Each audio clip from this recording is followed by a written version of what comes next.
So PS Charles Hinga is back and he's here with Peter Mwema, who's the chairman of the Kariobangi Light Traders. Remember, Kariobangi, Ngong, Kamukunji and Kariobangi Light Traders have been contracted to do a previous housing project, and this is the Park Road project. As you are concluding the other conversation, Peter had asked you your understanding of the housing fund, all right? Sure. So now that you became organized, you're an organized group, of course, you had to become formal, you had to be paid in a formal way, in a formal structure. Now KRA knows you. You are no longer the Juakali people who are in the informal sector. Now you are a formal employer. Sure. That means that you are paying pay, NSSF, NHIF, and if this thing goes through, you are also contributing. 3%, and you have a house. Sure. You're contributing this, and you already have a house. Sure. Okay? Do you like the idea? Yes, I like the idea. Why? Okay, one thing I want to tell how we came to know about KRI first. After we have taken where we have been taken, we started the job. We didn't know whether there is money we have to pay for the government through KRI. One thing. You thought that all the money that's coming is yours? Yeah, it was seeing it's ours. So now we got first letter from KRI that Ngokam company for the clusters we have not paid the KRI. We asked why? What is this? Our money. We said no, this is not our money. Okay, the guy who came for the KRI was very good. Actually, it took us. He seen us we are not understanding the language, and actually taught us. I invite you to my office. You just come. He was a very good guy, and they went and they took us all through, and then we asked, okay, now we are understanding. Can you leave that money, the first one, then we start paying? He said, no, you have to pay. You have to pay. Surely you must understand. Then my boss, he ran to the office of the PS that to request whether they can stop KRI. When he came back, I told him, you know what, boss, that PS, he need that salary from her. So we have to pay him to get the salary. So there is no... There is no anything, because I was operation director. I was knowing what is going on that company. So actually organized on how we can pay that money was 5 million actually for the first one. Then we talked to KRI, let's continue paying. And the last payment, which we are going to get from the contractor, our last call, we are going to pay you. Yeah. And actually they wrote a letter, they stopped for 1 year for that 5 million. But you see, it's din. And we Kelewana. So we worked, we paid. So the problem came to the contractor. There is a man actually has to keep for us again. It was not enough for us and to pay KRI. Then actually we had to introduce the contractor to the KRI himself now, to the office. And they said, this man I'm going to pay for these guys. We are leased by the KRI. Now, we have taught our people. Yesterday, I was with the Finance Parliament Committee somewhere. And they asked us, we had at least actually, and now we pay the KRI. We approved to them, even if they were shocked. If you are Kali people, they can pay this a lot of money. Then why are we refusing with this bill? This bill has to go through. That was yesterday actually. Because we have shown them, and now we are paying daily, monthly for KRI. And you are Kali, who is now working, he knows about KRI. And we have to pay. And actually, it's good for the nation because now we have the officers on the ground everywhere. They are coming and see they are helping us how now to pay them. So we are very happy because actually without paying the government, this now government cannot run. That's what we have come to learn. And we are happy. We are working with them and we are paying. Now we have a big umbrella whereby the new regime, he asks us now we are 3 clusters and we cannot continue with you. Now we have Juakali contractors penetration. We have 25 counties now supporting this Juakali. And actually if you see they are doing their returns very good. One thing, when we want to pick you, we have to see whether you are doing your returns. Because we don't want the problem with the KRI again. That's it. Okay. You know when you explain the way you're explaining it, it is not difficult to understand. The problem is not your Juakali Association and others like you. Yeah. The problem isn't even the government projects that the government has been involved in. and which have had very good outcomes. The problem is that government communicates badly. They communicate very, very badly. It's like they wait for something, a noose around their necks when they are in a tight corner. Then they want to explain their way out of it. And yet, it's something they could have explained from the very beginning with a lot of ease, and the buy-in would have been there. So they would have been simply walking along with the people. Because everything you say is the dream that anyone who's in the Juakali or in the informal sector has.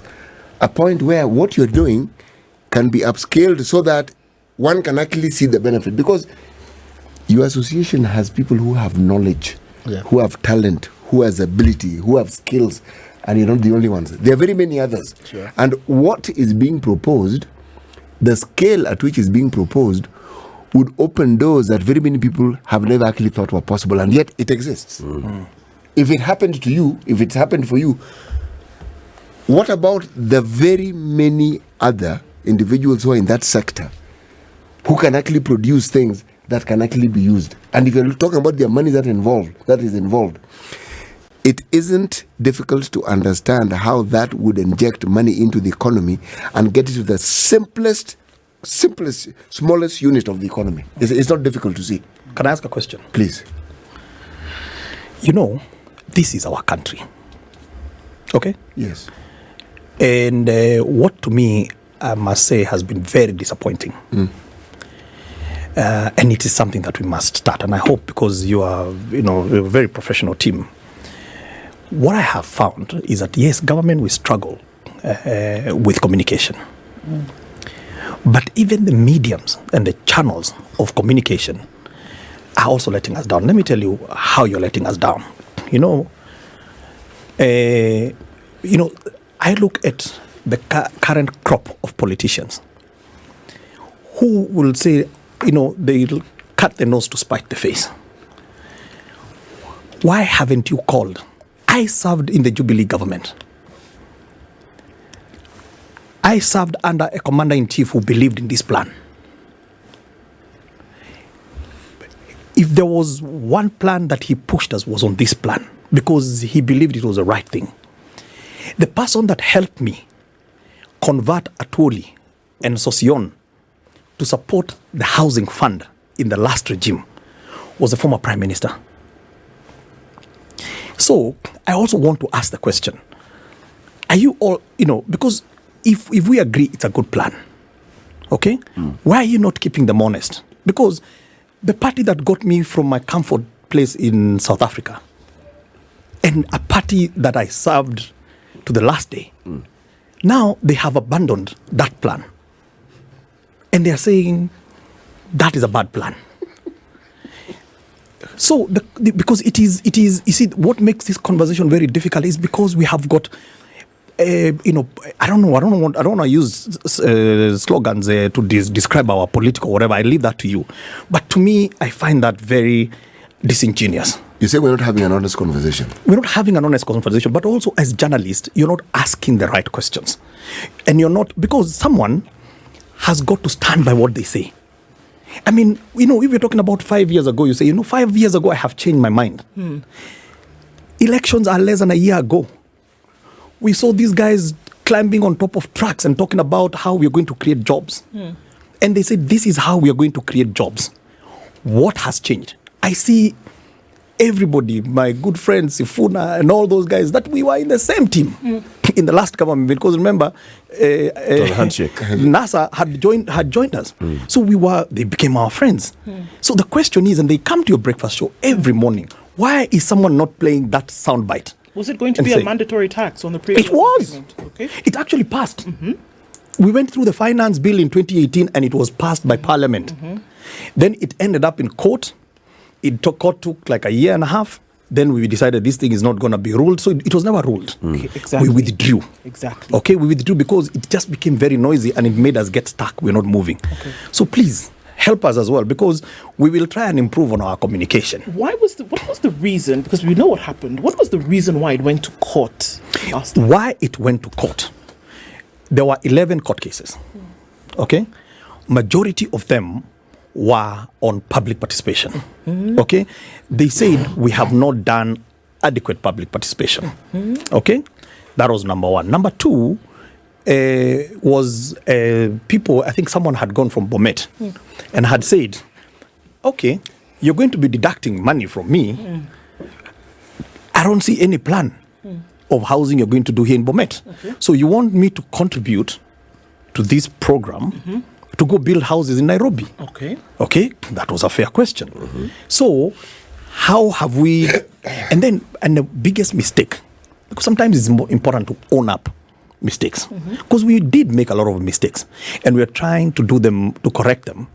And as I said, no, I find myself lucky because I'm probably one of 6 people that actually survived the transition. So it's almost like I have a retake. Okay. Now, when you do a retake, there's a place where I didn't do my homework properly. So where did the rain start beating us? The rain started beating us by when we excluded the political class. We never carried them on board. Okay. Why? Those are the people's representative. They represent people that they trust. That's why I voted for you. Okay? If we cannot be able to take this jargon of housing fund and break it down to a politician who can go to the village and explain to them a housing fund without sweating again in 2-3 minutes, okay? We are not going to do very well. That is why the first engagement that we had as Kenya Kwanza was a PG in Naivasha. Okay, I remember you covered it. Housing, I was given 4.5 hours to take them through. Then, of course, now time has lapsed. Now it's time to implement. Our own people, our own party, that people who campaigned on the same program, now some of them have started to chicken out. Okay? Now, why are they chickening out? Because there is heat. Teachers are saying, hey, I don't support this program. Then we had, and there's also a lot of peddlers of lies and fake news, because we had a PG last week. And this PG, what was it about? It was not for the president to force down. The president actually engages. And he decided, look, before you go out there, because it's not like I want you to not to get re-elected in 2027, but let me first of all convince you. And everybody was given a chance to ask questions. I was given the most amount of time. Okay, so what is the first thing that they were convinced? They were not sure that it is not 3% of the gross. And so if I'm earning $1 million now, you say you're going to deduct 30,000. They were told, Chief, it is only 2,500. It is capped. And let me tell you, basically, the meeting on housing was done.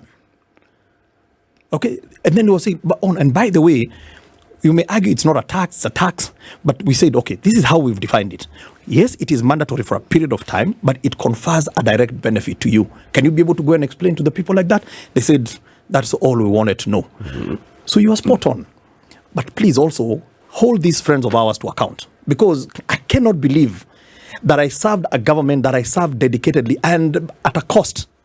And you want to come and tell me that the cause that I was pushing then is now poison. It's now poison.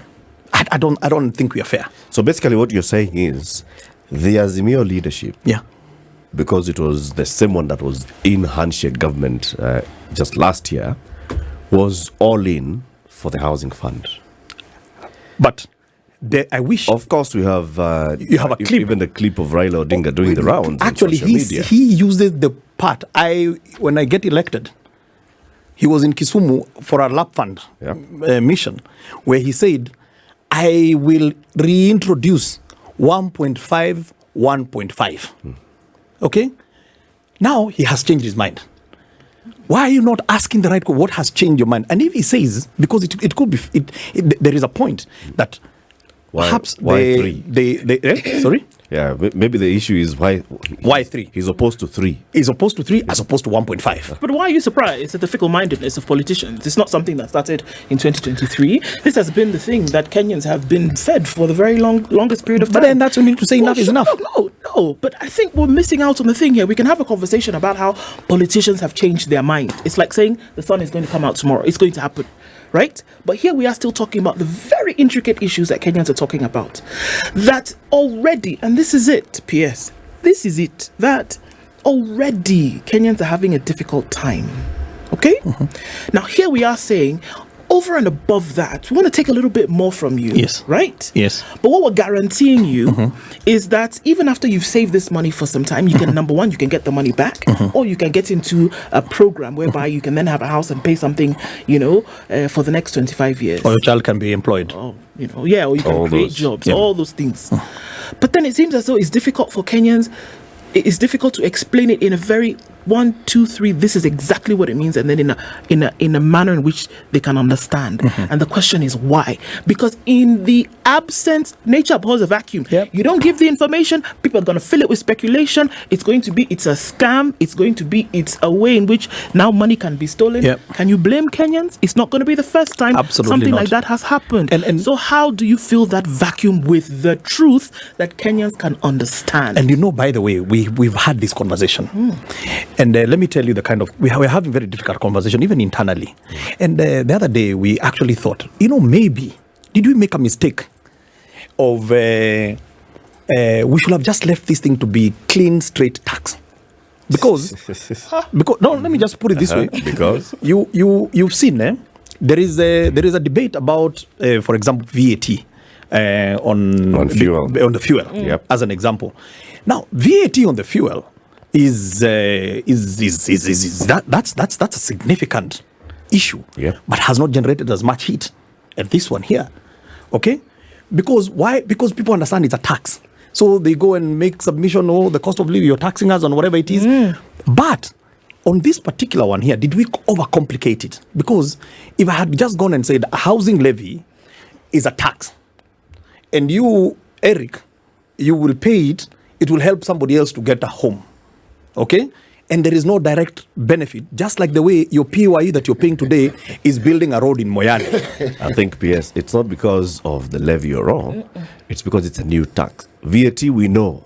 It's we know expected. there's VAT, it's been 8%. It used to be 16%, we dropped it to 8%, and then there was all this push to try and bring it back, and we pushed back. And so when you hear you're trying to bring it back, you're like, they're trying again. So we have a conversation around that.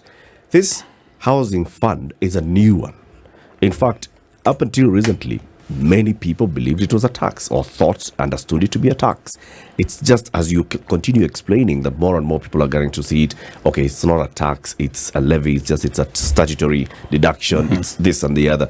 But the whole issue is there's a new thing that's coming in. But I want us to take a break so that we can then come back and pick all the phone calls at 28 minutes past 9. This is Kenya's biggest conversation. PS Charles HINGA for Housing and Urban Development is our guest in the studio. He's here with Peter Mwema. He's the chairman of the Kariobangi Light Traders. They are the Juakali people who did doors and windows and other fittings for the Park Road homes. And then they also benefited by buying into those homes. Now, Peter and 54 others own and live in Park Road. And they're paying taxes. And they'll also be part of those that will be paying the 2,500 maximum, 3% on this. Let's hear from you, 0719 012 That's 0719 012 Engage with the PS. PS, I've told you before, my main area is on the governance structures. Yep. And what I hear from even what you've just said, when you were holding the Kenya Kwanza PG, the first time that you met in Naivasha, and you were explaining the entire concept of housing and how housing can then deliver on the manifesto of the Kenya Kwanza. It's one of the 5 pillars of the Kenya Kwanza manifesto and the plan that would be there. At that point, I'm sure you did not talk about going to get money from everybody's payslip. We did. Did you? Yes. Mandatory? Absolutely. You said it was mandatory? I can share with you. It was mandatory. Okay. So when you were meeting with them again last week, is it that they had forgotten, or is it that they had not understood what mandatory meant? Perhaps it had not dawned on them. Okay. And also because right now, it is the most topical issue. Yeah. And of course, when they go back to Mashinani, everybody is saying, what is this thing? And by the way, some of them, we've met the 2 groups of teachers, Nat and Kopet. And at the end of the day, they've said, we support. We support because we understand. But we also have challenges, because they said majority of teachers have actually maxed their pay slip. Yep. Okay. Yep. And it's true. Yep. So they're saying they are not resisting because they don't. Now that we have understood the plan, and that this plan will help us, and even if I have a home, that I can get a home for my child. Okay, that I understand.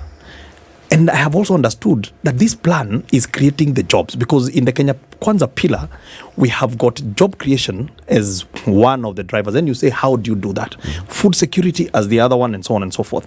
So they said, we understand now, but payslip. And the first thing they're saying is increase our salary first, okay? And we're happy to be deducted. Is that a fair question? Absolutely. Are we now thinking about what are some of the things that we can do? Absolutely. Why? Because that is part of public participation. So the heat that our members are getting right now, it is because the ground is telling them, hey, listen, this thing doesn't make sense. I don't understand it. I don't want a home. Okay, I am here in the rural areas. I was asked a question, your colleagues in the other media said I was chased by Parliament last week. Yeah. And, and that's the other thing is because it's become fake news. When mainstream become fake news, it's very disappointing. But what happened? I was not scheduled to appear before the Finance Committee. Then I was flying out the following day. Okay, on Friday, I was supposed to be in New Jersey. When the chairman of the Finance Committee learned that housing has actually not come to present, he created space for me to come and present. But the same day, I had an appointment with Nat in State House with the president. So I told him I can come, but please just know that I have limited time. Yes. So I went, and then they allowed me to make my presentation, PowerPoint presentation. Then came the questions. Now, obviously, as you expect again, there were many questions. And I think the majority of them were from the pastoralist community. And they asked very valid questions. The only challenge is they took questions for every one of them. And each one they became my disciples of preaching. Yes. They were preaching on this thing and they were not even asking questions, they were making statements. At the end of the day, we ran out of time because now we can't keep the president waiting. Okay, and this is a pre-arranged meeting. Okay. So what we requested was, we have still all the questions. Create another space for me to come back. Let me go and address the meeting. Some of your colleagues followed me out and said, "Hey, PS, what has happened?" Yeah. Okay, and I told them I have another appointment that I can't, whatever. But my colleagues at that media station, and you know them, they are my friends. Okay. When they're looking for business, they call and they have my number when they're looking for business. Now, when they want to report mischievously, they have forgotten my number. Paul PS. Let's hear from people who are calling. Erickson from Nairobi, good morning. Good morning. Good morning to everyone on the panel. Morning. Now, actually today I'm the Secretary General of Third Way Alliance Kenya. So today we were supposed to present our memorandum to the parliamentary committee, but all of a sudden in the morning we were told that they're only taking on the petitions that are friendly to the Finance Bill 2013. What does the Third Way Alliance have to say about the housing fund?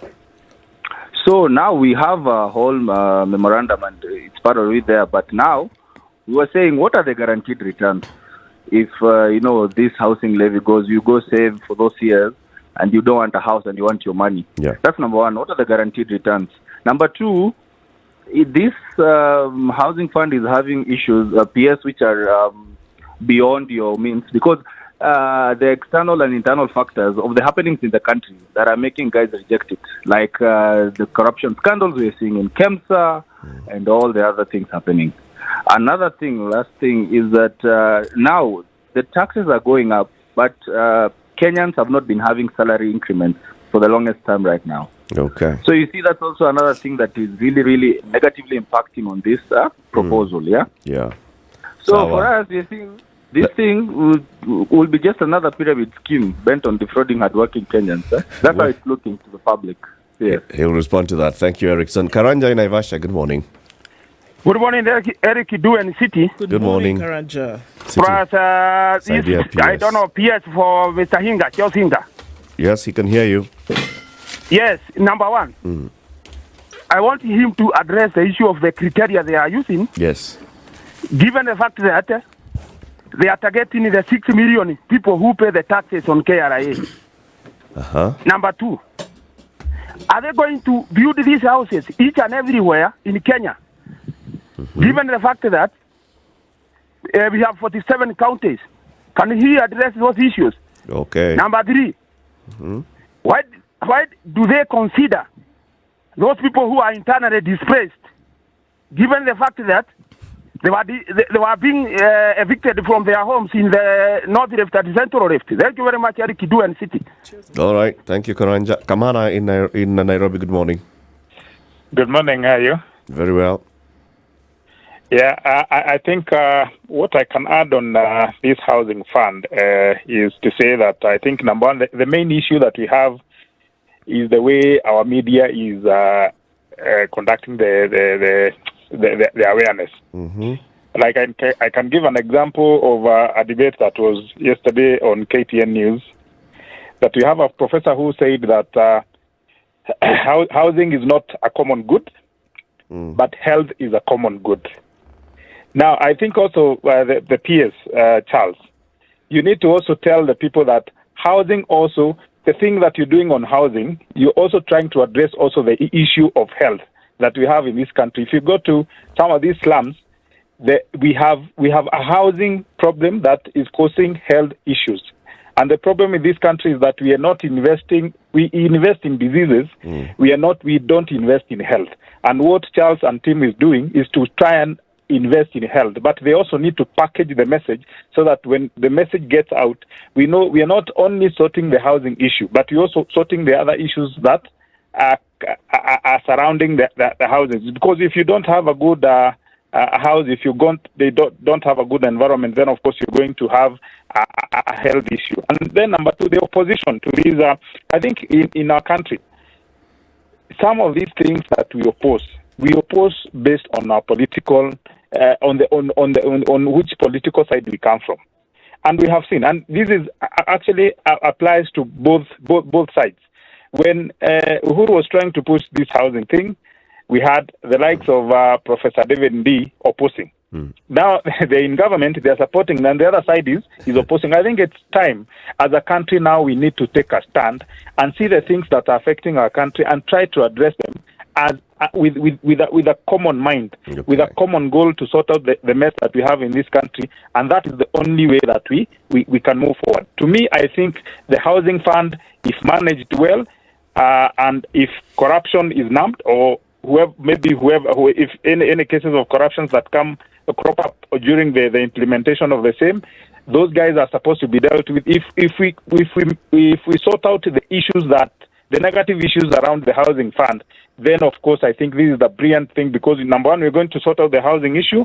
We are going to also address health. We're also going to address the issue of job creation, and also businesses. You can imagine the amount of money that is going to be injected in that project, and the positive effect that we'll have on the general economy of our country. That's true. Thank you very much, Kamana. Thank you. I'm going to take 2 more calls and then you can respond to this round. David in Nakuru, good morning. Good morning. How are you? I'm well, thank you. Just wanted to contribute a little bit. Heard what Deva said. One, I think one of the biggest issue with the fund is the issue of management of those funds. One of the thing we know, and you can hear from other callers, is successive Kenyan governments have been very good at mismanaging money or taxes or funds for that case. So there's no indication that in this case they manage this fund well. Secondly, what I would want to understand is I deal with properties. I do the sales and management of properties. Most of the people, a majority of people, have already made arrangements for housing.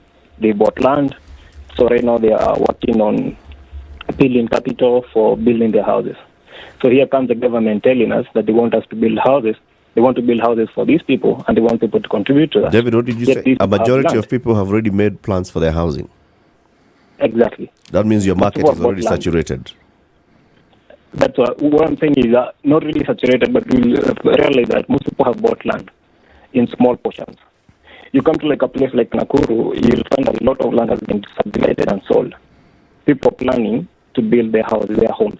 Then here is the government that is coming with a proposal to build people houses, not in their land, in some other land. Okay. You look at the design of those houses, because I've also seen part of what they've offering. The houses, first, from the outlook, they're ugly. They're not even something probably most of us would even want to have. Secondly, they are tiny. They're not even sustainable for families, most families in Kenya. So, what's the take? How are they going to counter that? Okay. Thank you, David. Solomon in Mombasa. Good morning. Morning. Hinga, how are you? Fine, thank you. My question is regarding the housing. One, most Kenyans are worried the fact that the history of the real estate business in Kenya. How people have been conned to contribute money for a house, then the scheme end up defrauding people. This is something that has happened over time. So Kenyans want to buy something that they see. For example, if I'm in a circle and they are telling me that they have an apartment or a house that they're selling, the circle completes the house, then I'm allocated the house. Now from there, I can believe that that's my house. But if you tell people to be deducted for something they are not seeing, it's a very challenge. Based on the history of in regards to real estate, we had so many cases in court where people deferred in regards to these off-plan setups. And you need to guys to address this issue. One thing here I wanted to do is government, we always, from Didi Nyoro says, government is not there to do business, it's to provide services. So can you come up with policies where banks, SACCO, any financial institutions can provide that affordable housing so that everyone can be able to have, we have a spread of risk, because if, for example, KCB manages, the one in SACCO will be okay, so that we cannot have all our funds in one pool, and if something go wrong, we'll blame you. And when people blame you, things will look bad. If then secondly, Solomon, that was the only one. Yeah, the last one. That you said. Last thing is, Hinga, can you have a proposal? It's not a housing issue. Can you just address the cost of housing? Because if, for example, you make cost of materials cheaper for us, we'll be able to build a house. Because, if, for example, if I want to buy, my affordability is to do a Mabati house or a Mbao house. That's what I can afford. Why would you suggest me to live in, for example, I live in Mombasa, you suggest me to live in Pakistan. I probably want to live somewhere in outskirts of Kilifi, near Shakahola. Yeah? So why would you suggest to live in town? Sawa. Okay, Solomon. Yes, respond to those ones, and then we'll pick others. Can I? Let me start with the Karanja, as you get me the first question. Karanja talked about the criteria. He talked about 6 million Kenyans. I think that's not correct. I think it's about 3 million people who are carrying a pay slip. Yeah. So the criteria basically is that we start this savings plan. There is a deduction, and the maximum is 2,500. That, of course, we all agree is not enough, even to pay the deposit that Mwema was talking about. But what it does, it is helping us to pull the money together, and that we can now go out with confidence to the investors. And that also answers the last question. Yeah. Why are you not leaving the private sector? In fact, government is not building the houses. Government is an intermediary. Government is an enabler, because we are providing land where to build the majority of the urban housing, so in a nice planned settlement. We are asking investors and developers to come and build. Then we have capped the selling price of those houses so that we ensure the benefits that government has given are passed on to the buyer. That's a point also that is being missed out. So that when we provide land at no cost to the developer, he's not taking that money and putting in the pocket. It is a pass through to Kenyans. So that's very important. And then they build houses, and then the fund offtakes those houses, because we have been collecting and saving collectively. Say that it takes 2 years to build. You give us the keys, and we give you the money, and you go and maybe build another one. Because what you're addressing there is the investor is saying, the market that you're telling me to build for does not exist. I don't believe in it. If you tell me to build for the 3%, I can, because I've been building for that market. This other one, I don't know. The answer to the second question, are you building everywhere? And the answer is yes. What we're going to do, in the course of this week, we are going to upload, okay, on Bomayangu, because that is our marketplace, bomayangu.go.ke. We are going to upload all the parcels of land, because I have a huge land bank as we sit of 524 parcels of land. This one doesn't mean all of them will be built on, but it is the pipeline. But that pipeline goes through a cleaning process, okay? Why does it go through a cleaning process? Because sometimes what we have just done is that we have earmarked potential parcels of land. Now, out of the 524, as we sit here, I have 178, which I will also classify for you to see. These 178 are ready for an investor, okay? Then I will take you to the third category that shows you, while I'm waiting for this housing fund to come up and the debate to be completed, we have started the journey. And I will be able to show you, okay, that I have a project in every constituency, okay? Now, those are 290. But I don't have the money to get started on all the 290 constituencies. So the little money that I have right now, because I have $1 billion in this financial year, and I have another $3 billion in the new financial year, I am kickstarting a program which is called 200 units per constituency. I will also be able to show you where are those going to be. Okay. So that even as we have this debate, we can have that. The first question was on guaranteed returns. Yes, guaranteed returns. Now, today, if you are going to invest your money, you're probably going to invest your money in money markets, okay, unit trusts. There is no one who can give you a guaranteed return, okay? What they give you, okay, is the target. What is our aspiration? What do we target? And we do also have a target return, and our target return is 7%, okay, of per annum.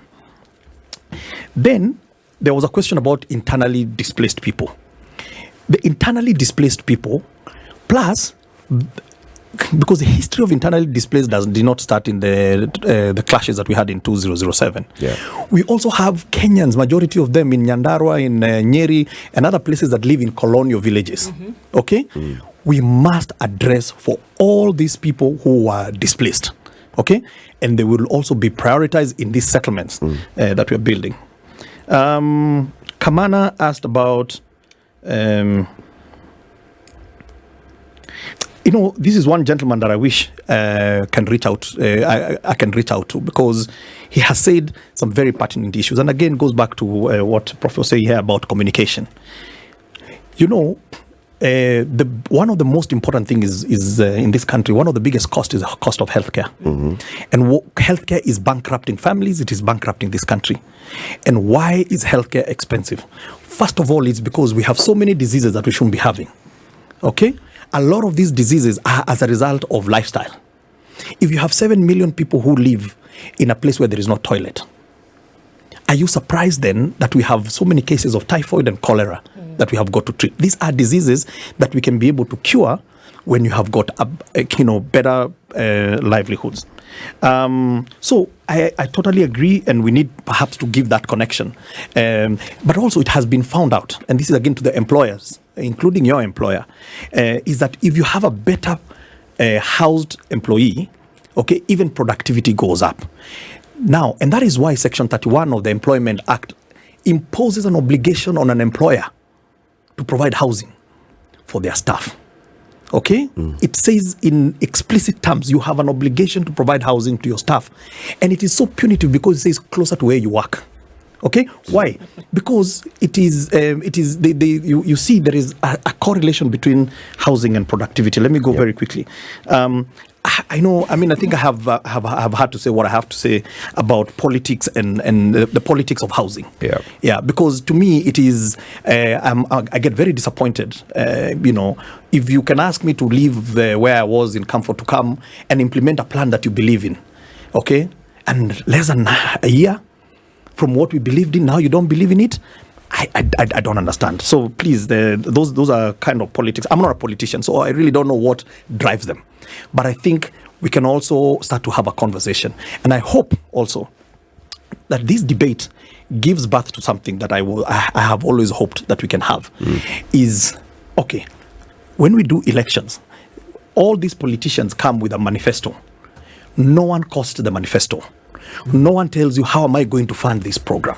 Because if they did, perhaps you may have a reason to say, I'm not voting for this guy because he's going to tax me. Yeah. Okay? But we know, we get excited by all these TV, all those things, climbing, whatever, and then we forget about the real question. Now, so the flip-flopping for me is a real problem. But I also believe that you as the fourth estate, you don't exist just to hammer us as Gava. You also have a responsibility to hold these people to account. Ask them, but what changed? Please. 6 months ago, you were huko juu ya meza, ukisema juu ya gari, ukisema hivi. David Nakuru, you know, these are, I thought he was going to ask me a difficult question, but he's from Nakuru, so I'm not going to sweat over it. Okay. He's my home county. Management of the fund, I think we've agreed that there is a lot of question about the management of the fund. It suffices to say that it will be managed independently and very far away from government. I, as HINGA, have no say about what that money is going to be used for. There is a trustee, that there are rules that says this is where you can apply. But you're trusting us to believe that you're going to put those structures in place. But you see, the Show law... us the structure. But the law says, okay, that the fund will never come into operation until I show you. And when I show you, we are also still going to have another public participation because the regulations have got their own public participation journey. So this conversation is not going to end on June 15 when the budget is read. It is going to give birth now to the next iteration of the conversation and say, I don't like this structure. Okay, I'm sold out, we need these, but I'm not sold out to the structure. So what you're saying is the deductions will not commence until... No, they will never commence. Those regulations are in place. Are published. Yes. They are discussed. Correct. They are passed by Parliament. Yes. And they now form part of the law. Absolutely. And that is the point when deductions will begin. Yes. That's what the law says. That's what the law says. It's a chicken and egg situation because you cannot put regulations before you pass the statute. But there are regulations to the Housing Act, which... That's voluntary. Remember, the current housing fund, there is an existing housing fund, which we passed in 2018. Yes. And it was mandatory. And we went to court and we stayed in court in limbo until December 2020 on Jamhuri Day when the former president announced hii kitu imeleta kelele mingi sana, bas, I am reverting to voluntary. I know that, PS. I'm just wondering. You see, when it comes to NSSF and NHIF, we have a proper statute that is specific to establishing NSSF. And then it says this is the structure of NSSF. Yeah. This is where it shall get its money. This is where it shall invest its money. It's a proper law specific to NSSF. Yeah. Don't you think we need a law, not regulation, on an existing... But we do have a law. A proper law for the national housing... Section 7 of the Housing Act. Please, I also indulge you. No, I'm saying not Housing Act. No. Just like we don't have a section something of the Retirement Benefit Act that creates an SSF. No. You see, you see, the RBA is a regulator of all the pension funds. Yes. But then you have NSSF with its own statute. Yes. Okay, so RBA is as a regulator. Yes. Just like the way you have CMA. Yes. Now, what we are saying is the Housing Act that was done in 1967 actually envisioned this fund. When you read Section 7.1, it says now that the fund is established. The only thing we did, we never operationalized it. When you go and read that Section 7, it says a whole lot of things. It shall receive budget, it can borrow, it can do whatever. It has stated all the things that the housing fund can do. All right? The only thing we've never done is to operationalize. How do you operationalize something? It's through regulations. Yes. Okay? So we are saying the mother statute is there. All right? So we will operationalize. Now, so David asks some interesting questions. He says he's a realtor. So he sells houses. And he knows that people have been katakataing. Yeah. He sells those katakata, maguta things, plots. Now, and that is true. Okay? And that is true. And with this plan that we have, it's also going to address that issue because we cannot katakata ourselves, okay, into a place where we're even starting to have food insecurity because we have now gotten to subdividing our arable land and we're having another problem of food shortage. So part of this plan of having planned settlements, okay, towns where people can live and then you live along the agriculture. So it is also another thing that we will sort out. So this housing agenda is answering to so many things, to the jobs, to the how people live, to the healthcare, and now it's also addressing the issue of land fragmentation because it is a big risk in this country. So yes, okay. So he's talking about these units are small, and it is true. The units are not as big. They're not as big because the bigger the unit, the more costly it's going to be. So you must also try and balance. And also, majority of them are in urban areas. What we want to tell David and his and other people who want to build their own homes is that there will be an element of the fund where you can borrow to build your own home. Solomon says. Why restrict me to living in urban areas? Yes. Why restrict me to? There's no restriction. There is no restriction. Okay. I'm not restricting you. The only thing that this thing is addressing first is the urban housing. That's the first problem that it is addressing, is the urban housing. We have a program on rural housing. Rural people build their own homes, but we need to sort out for them because it is what is talked about, the materials. They're building with their own whatever, but we need to give them affordable material, and that we shall address. You've answered very many of those questions. And there are so many tax incentives that have lowered. So, for example, VAT has been taken out on the building material. What is fair, and we made, again, that's because of this public participation, at the moment it has restricted to someone building 100 units. So it actually locks out someone who is going to build their own unit. Yeah. So that's a fair point. We need to go and say, yes, I understand why I'm limiting it to somebody who's building 100 units.